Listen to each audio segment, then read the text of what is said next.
yesterday must have been dreadful for you. You talked to Paul literally hours before you discovered that he'd died. What a terrible shock for you. It is. I mean, my mother and sister died young, and I spent a lot of time with them, so that's one thing. But I've never experienced...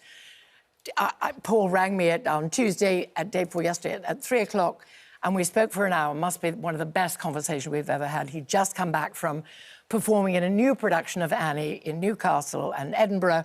He was heading down to Southampton in a few weeks, and he'd heard from producers they were going to bring it into town at Christmas time, and he was absolutely over the moon. He loved the cast, got along with everybody. He loves playing Mrs. Hannibal. I mean, he just was so upbeat, all these plans. And a couple of weeks before, we'd had this dinner at Sheiky's, where David Ames came, and the closest friend of Paul's he grew up with, who he calls Vera, but Vera's a man.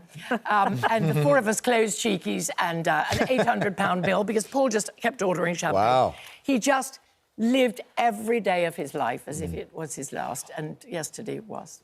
What was amazing, you're watching everybody's tributes yesterday on television or listening on the radio, or even people on social media, that everybody almost had something funny to say about it, or reference something funny he said. I mean, he was just an amazing human being that found the joy in everything. And he was ill. He'd had, 3 heart attacks. Yeah, but, he just got... I go to the hospital, he said, Linda, you will have had this angioplasty, you want to see it. And I said, I don't think I will. He said, bring the film in, I wanted to see it. And we'd sit in the bed and have a cup of tea. He said, did you bring anything stronger?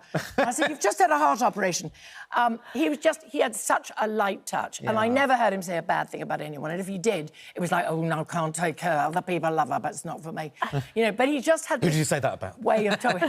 No, can't tell. But I had never heard anyone say a bad thing about Paul, ever. He brought energy into the room. He was very magical, and he was an entertainer. I mean, he had parties, he'd get up and start telling stories, and half an hour later, it was all unscripted. I mean, I just watched when he was on with Parky, Michael Parkinson. Oh, it's amazing. And, I mean, it was Lily. And his stream of consciousness is just, I mean, he and Billy Connolly, that kind of thing, where the mind just spins and works. Yeah. And, or Robin Williams. He was genuinely... But we met on the big bed. We first met in bed, and the last show... Was this on the Big Breakfast? The Big Breakfast. Yes. And they brought me on as the last guest to surprise him, because everybody knew he loved Tara King and everything about the Avengers. So he said, 7 minutes left, I don't know what to do, what's happening? And they played the Avengers music, and I ran in and crashed through this huge glass window. Yeah. And because they'd put the sugar glass in and jumped on the bed, and Paul and I'd never met, and that's how it started. Have we got that, Jack? Have you... we don't... Has it been lost in the archives? It feels... probably somewhere. You've described it so beautifully. Well, it was as if we were watching it. Our relationship started literally as a mutual admiration society, because he just adored me, and I was kind of in awe of him. And then it grew and grew. We had all these dinners. I went to his house for Christmases, and we became the closest friends. And in the end, Paul saved my life. Nobody could save his. But I had COVID, Christmas 2020. And the week before, he said, you sound terrible. And he said, I've got these people on motorcycles coming the night. And I said, like, what did they do? He said, they're doctors, the best doctors in London. So he rang back, he said, he can't come till 2 a.m. Will you? I said, he said, open the door. So this guy came at 2 a.m. He said, you should be in hospital. I said, I'm not going, because then all I knew is everybody went to hospital and died. Anyway, Christmas morning, Paul called, and he said, Linda, I'm sending an ambulance. I said, I'm not going to hospital. He said, shut up, open the door. He sent an ambulance. They got there, they smacked the... He saved my life, and the NHS saved my life. But this is the kind of person he was. He helped everybody. He was just on it. He cared. He called me every day in the hospital. I don't know, he was a magical person, but he started his life caring for people. He was a carer. He was a carer formerly, wasn't it? And we know how much he cared about children. We know how much... He can't stand what goes on, No. He went... I mean, this... whatever we just had to listen to.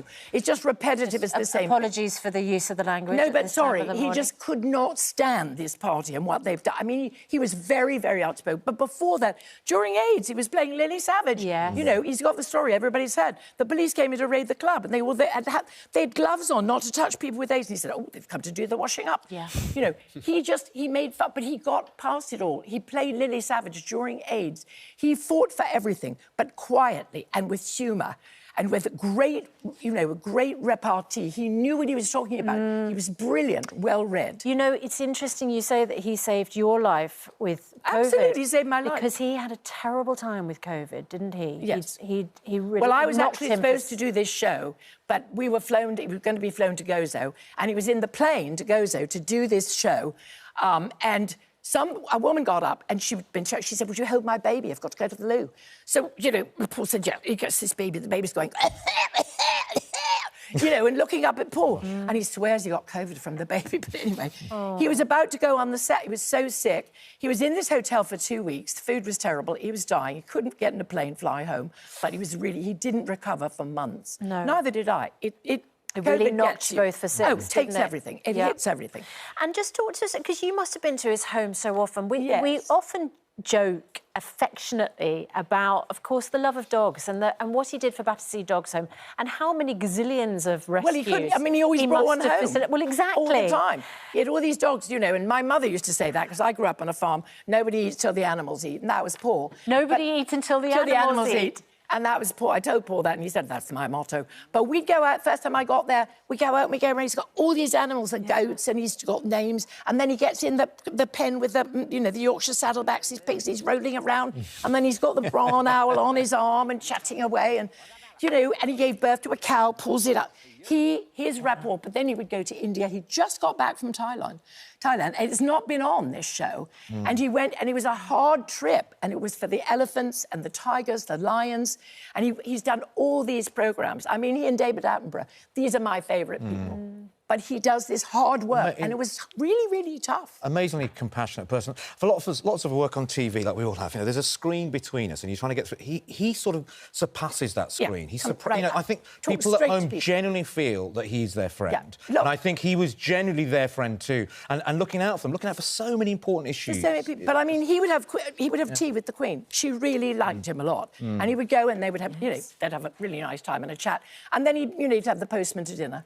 I mean, and the house in Kent was, people came in and out. Christmases there was divine, Julie and Clary come over. We just laughed. Generous food. He would, made these fabulous omelettes and play music, and I hit, music. He would play my favourite, say, please don't play it, Paul. He'd say, Linda, I love it. Got a great voice. He was generous to a fault. I will never, ever meet anyone like him. He was a king among... He was just... a friend. He cared about me. He actually cared about me. And I felt that. And you don't feel that often. And I think people at home feel that too. And he did. Must be a really tragic loss for you personally. And I can't believe it. Just to hang up the phone and hours later for someone to die who was so happy, full of life. But he died in his own bed. His husband was there, Andre, who he's been with for so many years, the most divine man. He's only 41, Andre. He will be so bereft of Paul. He worshipped Paul. He gave a speech at Paul's 60th birthday. And Scylla was there and Barbara Windsor. They're gone. They'll all be partying in heaven, and the Queen. And Andre gave this beautiful speech, the love. So I wish Andre, we'll all be there for you, Andre. We'll all be there for you. Linda, thank you so much. What a beautiful image to leave that interview with, the idea that they're all partying there. We'll never forget Paul. Linda, thank you. I'm so sorry for your loss. Thank you so much. Thank you. Linda Thorson, thank you so much for joining us.